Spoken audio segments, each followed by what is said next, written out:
दमन और दीव के सांसद श्री उमेश भाई पटेल आज महात्मा गांधी की जयंती के अवसर पर मोटी दमन के जंपक क्षेत्र में ग्राम सभा में भाग लेकर महात्मा गांधी के विचारों को प्रस्तुत किया। सांसद ने आज की ग्राम सभा में अधिकारियों की अनुपस्थिति की आलोचना की। ग्राम सभा में मौजूद पंचायती राज उप सचिव, जिला पंचायत अध्यक्ष जागृति बेन पटेल, उप सरपंच संतोष हड़पति के अलावा कोई भी अधिकारी मौजूद नहीं थे।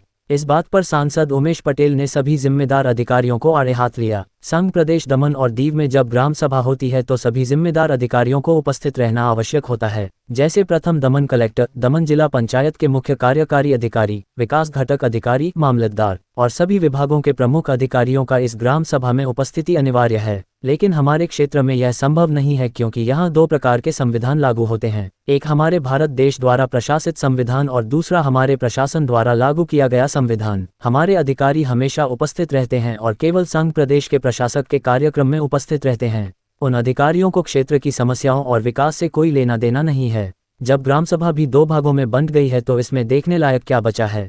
उनका कहना है कि आज की ग्राम सभा छोटी होती है तो बड़ी ग्राम सभा कब होती है। अरे मेरे प्रिय, ग्राम सभा कभी छोटी या बड़ी नहीं होती। वह ग्राम सभा तो ग्राम सभा ही होती है, कभी छोटी या बड़ी नहीं होती। लेकिन जो लोग अधिकारियों को अपने वश में करने के लिए ग्राम सभा की ओर से आंखें मूंद लेते हैं, उन्हें ये भी समझ नहीं आता कि हम अपने क्षेत्र का विकास कैसे करें। और उन लोगों को हमारे क्षेत्र के विकास से कोई लेना देना नहीं है, क्योंकि हमें अपनी ग्राम सभा में समस्याओं का समाधान करना है और गांव के विकास के लिए पंचायत क्षेत्र में नई परियोजनाएं और नई योजनाएं लानी है और प्रमुख चर्चाएं और कार्यान्वयन करना है। भारत सरकार की योजना एवं मार्गदर्शन के तहत ग्राम सभा का आयोजन किया जाता है। आपने देखा है कि पिछले 8 वर्षों से जिला पंचायत और नगर पालिका जैसी मुख्य स्थानीय स्वराज संस्थाओं को कोई विशेष फंड नहीं दिया गया है और जिला पंचायत और नगर पालिका के दोनों अध्यक्षों को उन लोगों ने अपनी कठपुतली बना दिया है। वो सिर्फ नाम के अध्यक्ष बने हुए हैं क्योंकि उन लोगों के पास कोई पावर नहीं है, कोई फाइल उनके कार्यालयों में नहीं आती है। फिर पंचायती राज का महत्व क्या है। महात्मा गांधी ने कहा था कि हमारा देश भारत तब तक प्रगति नहीं कर सकता जब तक पंचायत राज नहीं बनेगा, देश का विकास नहीं होगा। इसलिए जब तक स्थानीय स्वराज संगठन को पूर्ण प्रभार नहीं मिलेगा तब तक इस क्षेत्र का विकास नहीं होगा।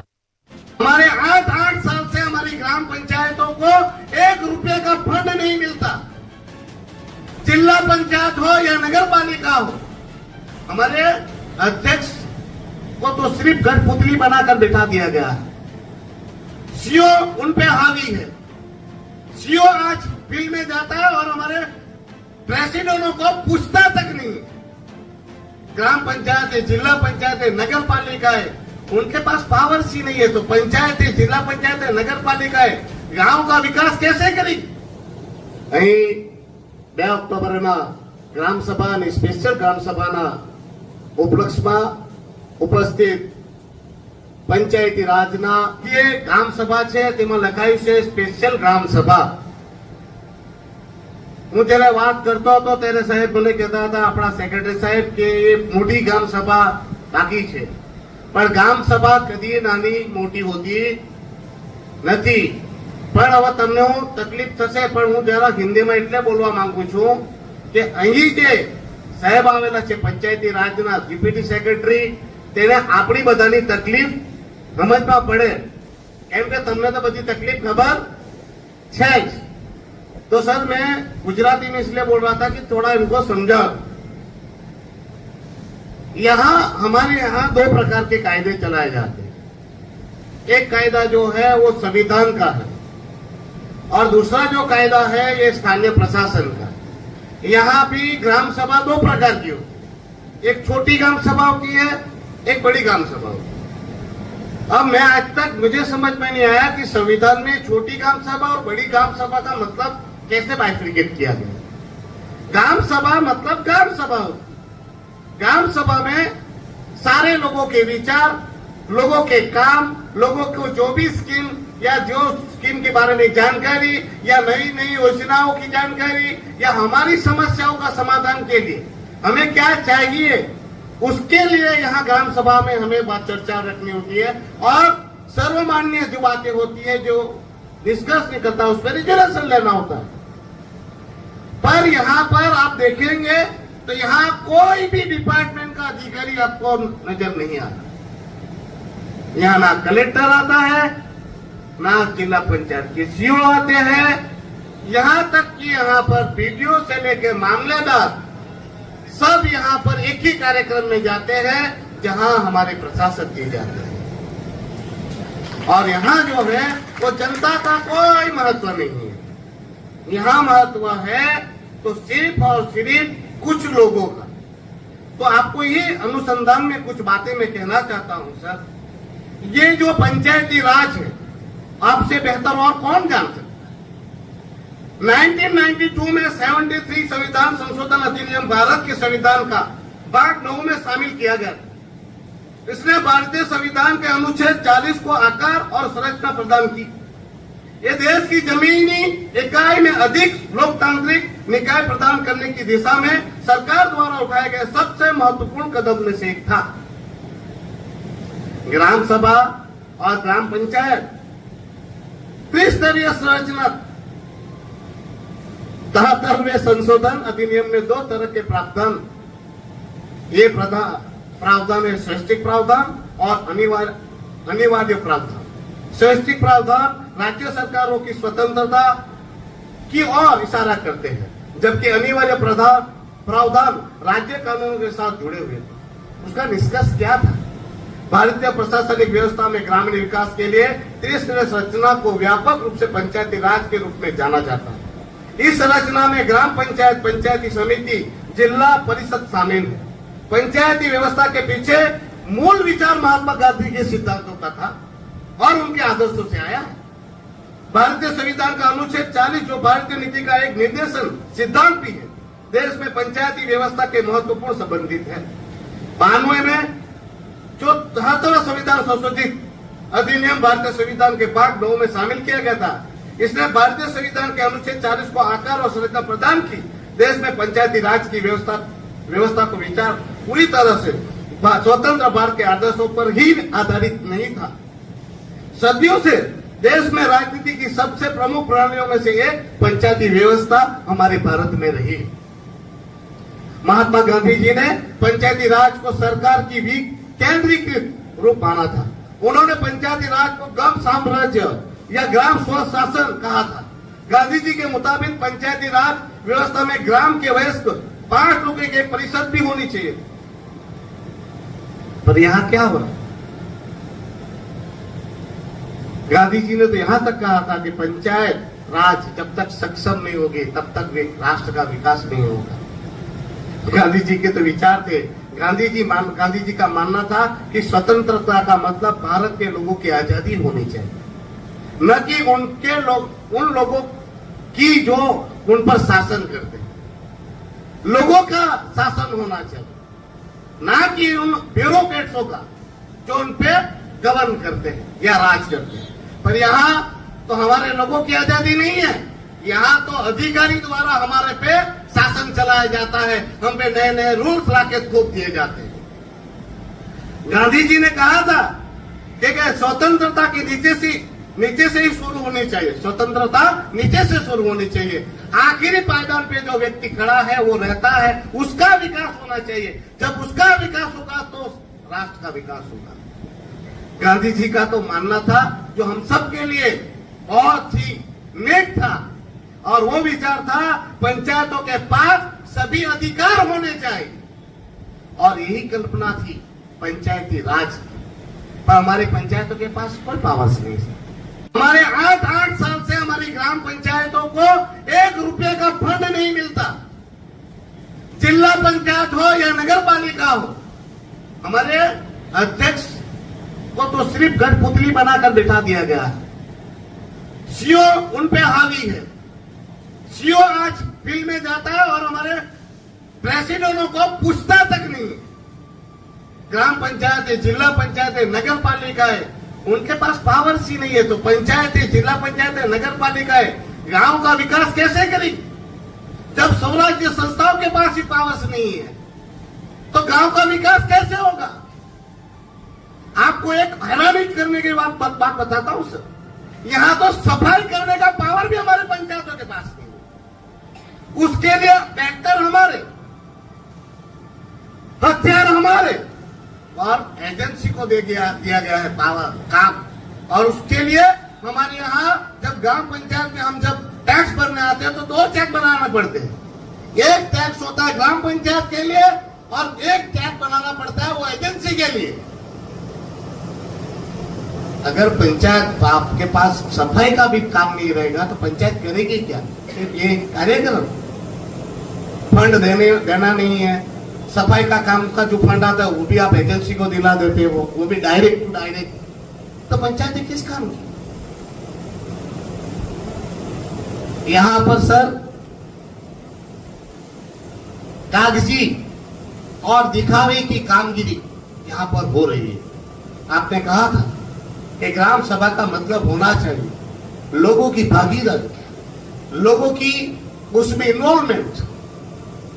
यहां आपको देख रहे हैं तो बेचारे वो लोग, वो गरीब, वो मजबूर लोग जिनके काम धंधे लोगों के छीने हुए। विकास किसको कहते हैं?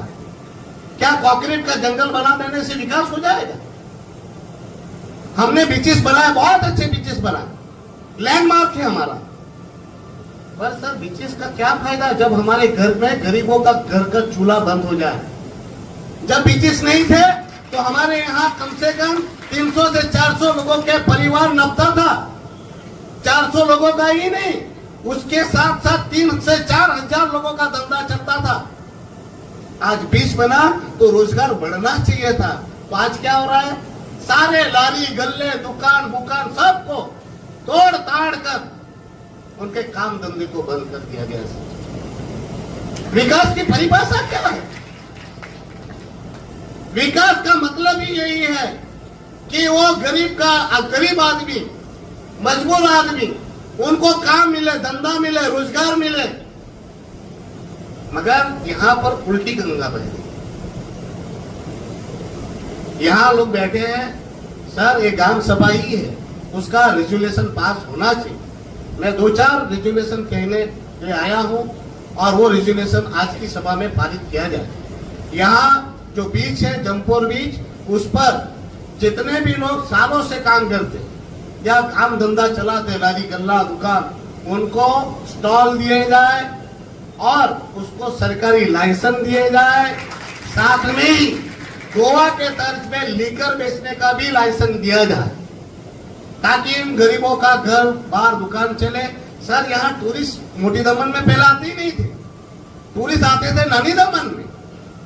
अगर यहाँ टूरिस्ट आना शुरू हुआ है तो ये हमारे परियारी पंचायत के लोगों की वजह से।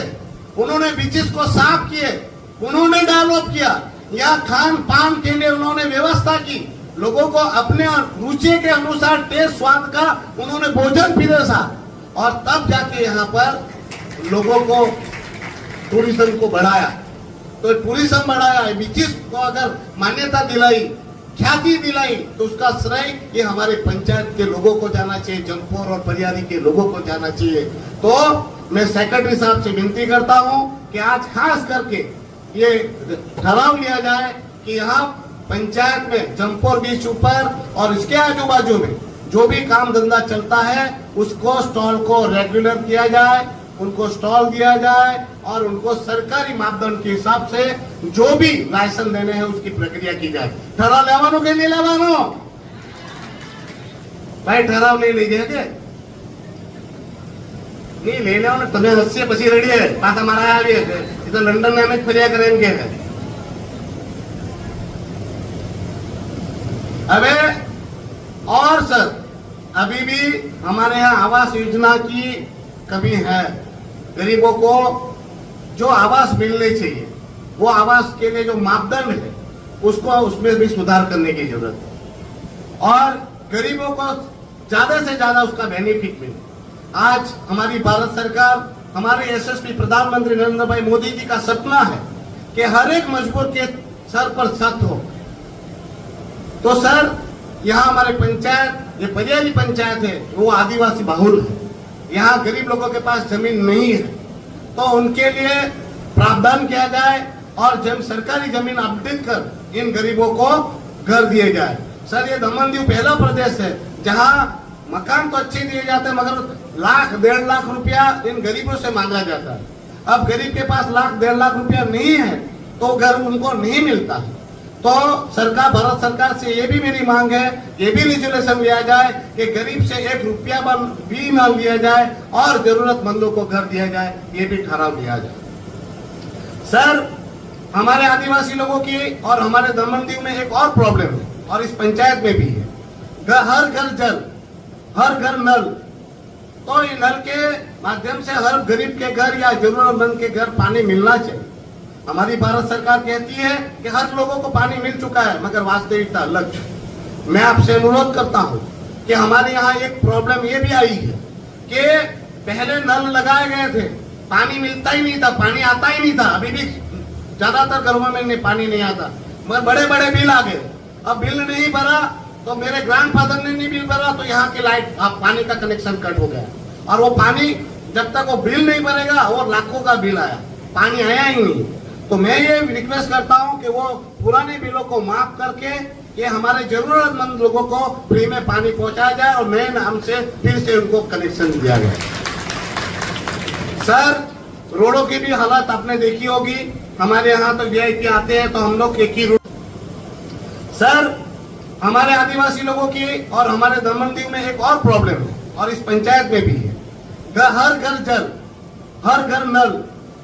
तो ये नल के माध्यम से हर गरीब के घर या जरूरतमंद के घर पानी मिलना चाहिए। हमारी भारत सरकार कहती है कि हर लोगों को पानी मिल चुका है, मगर वास्तविकता अलग है। मैं आपसे अनुरोध करता हूं कि हमारे यहाँ एक प्रॉब्लम ये भी आई है कि पहले नल लगाए गए थे, पानी मिलता ही नहीं था, पानी आता ही नहीं था। अभी भी ज्यादातर घरों में पानी नहीं आता, मगर बड़े बड़े बिल आ गए। अब बिल नहीं भरा तो मेरे ग्रैंडफादर ने नहीं बिल भरा, तो यहाँ की लाइट पानी का कनेक्शन कट हो गया, और वो पानी जब तक वो बिल नहीं भरेगा, और लाखों का बिल आया, पानी आया ही नहीं। तो मैं ये रिक्वेस्ट करता हूँ कि वो पुराने बिलों को माफ करके ये हमारे जरूरतमंद लोगों को फ्री में पानी पहुंचाया जाए, और नए नाम से फिर से उनको कनेक्शन दिया जाए। सर, रोडों की भी हालत आपने देखी होगी। हमारे यहाँ तो वीआईपी आते हैं तो हम लोग एक ही रूट पकड़ते हैं, मसान चौक से निकलकर कांठा विस्तार पकड़ के आ जाते हैं, मगर हमारे गांव की हालत खराब है। गांव के अंदर अंदर रोड भी बहुत खराब है। तो उसके लिए भी विशेष हमारे लिए रोडों का काम आपने अभी कहा, तो इस पर भी ग्राम पंचायतों में जो रोड के काम बाकी है उसके लिए करवाया जाए। सर, बहुत ज्यादा बातें हैं, मगर यहाँ सुनने वाला कोई नहीं है, तो इस बार मैं अगली ग्राम सभा के लिए बचा के रखता हूँ। पर आपको मैं यही कहना चाहता हूँ, बिना पंचायतों को सक्षम बनाए, बिना उनको फंड दिए, बिना उनको पावर्स दिए, पंचायती राज कभी नहीं आएगा, और कभी भी ग्राम विस्तारों का, ग्राम पंचायतों में बसने वाले लोगों का विकास नहीं होगा। अगर इनका विकास नहीं होगा तो राष्ट्र का विकास संभव नहीं है। आपसे अनुरोध है कि पंचायतों के जो संशोधन 73 में पावर्स दिए गए हैं, और हमारी जिला पंचायतों को भी जो हेड वाइज 24 हेड हमें मिले हैं, हमें जो पावर्स दिए गए हैं उस पंचायती राज में वो पंचायतों को पावर्स दिए जाए। सर, आपको और एक तकलीफ की बात कहता हूँ, पहले एक चेक पे 2 साइन होते थे, सेक्रेटरी, ग्राम पंचायत का सेक्रेटरी भी साइन करता था, अब तो ये भी साइन नहीं कर सकता। तो आपसे अनुरोध है कि ग्राम पंचायत में जो मिले पावर्स है उनको वापस रिस्टोर करें, और पंचायती राज को सक्षम बनाने के लिए पहल करें। मैं जानता हूं कि यहाँ के अधिकारियों को और यहाँ के लोगों को प्रोटोकॉल नहीं पता है, आपका धन्यवाद। हमारे सेक्रेटरी को भी पता नहीं है, पर जो एमपी होता है वो सर्वोच्च नागरिक है दमन दीव का, उसका प्रोटोकॉल सबसे ऊपर होता है, और वो होता है तो वही मुख्य अतिथि होता है, उसका ही सम्मान पहले होता है। सर का आभार। कभी मैंने सर को इसलिए बोला कि अतिथि देवो भव, मतलब अतिथि जो होता है वो भगवान तुल्य होता है, इसलिए मैंने सर को बोला था कि नहीं, आपका प्रोटोकॉल के साथ आप मत चलिए, क्योंकि हमारे लिए आप अतिथि है और आप हमारे प्रदेश के लिए हमारे भगवान है। पर सभी लोगों को ध्यान देना होगा कि दमन दीव का सांसद जो है अब बदल गया है, और वो प्रोटोकॉल पहले आप लोग नहीं देते थे, मगर अब प्रोटोकॉल तो हम लोग छीन के लेंगे। और प्रोटोकॉल का ख्याल रखिए, ये सांसद जो है वो उमेश पटेल नहीं है, ये दमन दीव की लोगों की चुनी हुई उम्मीद है और आशाएं और अपेक्षाएं है। उमेश पटेल नहीं बोल रहा है, ये सांसद बोल रहा है जो इन लोगों की आवाज होती है। और ये जो प्रोटोकॉल है वो मेरा नहीं है, जनता का है। तो ये प्रोटोकॉल का हमेशा से ख्याल रखें। और ये माध्यम से, आपके माध्यम से मैं अधिकारी को भी बताना चाहता हूँ कि ग्राम सभाएं छोटी बड़ी नहीं होती। अब हर ग्राम सभा में हर एक अधिकारी को उपस्थित रहना होगा, और जो भी योजनाएं हैं और जो शिकायतें हैं उसको सॉल्व करना होगा। नहीं तो आप लोगों की ड्यूटी एसी में बैठकर गाड़ी घोड़ा लेके घूमने तक की नहीं है। अगर आपसे काम नहीं होगा तो आपको यहाँ से कैसे भगाना है वो भी हमें आता है। अभी मैं थोड़ा नया हूँ तो आप लोग ऐसा मत सोचिए कि नया है इसलिए समझ में नहीं आ रहा है, पर समझ में जल्दी जाता हूँ। और अधिकारी भी अपनी अपनी जवाबदेही समझे, क्योंकि उनको जो पगार भारत सरकार द्वारा दी जाती है वो हमारी सेवा के लिए है, हम पे राज करने के लिए और हम पर नियम थोपने के लिए नहीं है। तो मैं आपके माध्यम से, ये वीडियो के माध्यम से इन अधिकारी को भी कहना चाहता हूँ, अगली ग्राम सभा में हर एक अधिकारी अपने डिपार्टमेंट से यहाँ उपस्थित रहे, अन्यथा आप लोगों को वापस की रिटर्न टिकट भेजने का हमें भी आता है। आज कुछ नहीं कहना सर, आप आए, आपका वेलकम है, आपका आभार है, और आपने प्रोटोकॉल के हिसाब से मुझे जो प्रोटोकॉल दिया है उसके लिए भी आपका आभार है। धन्यवाद।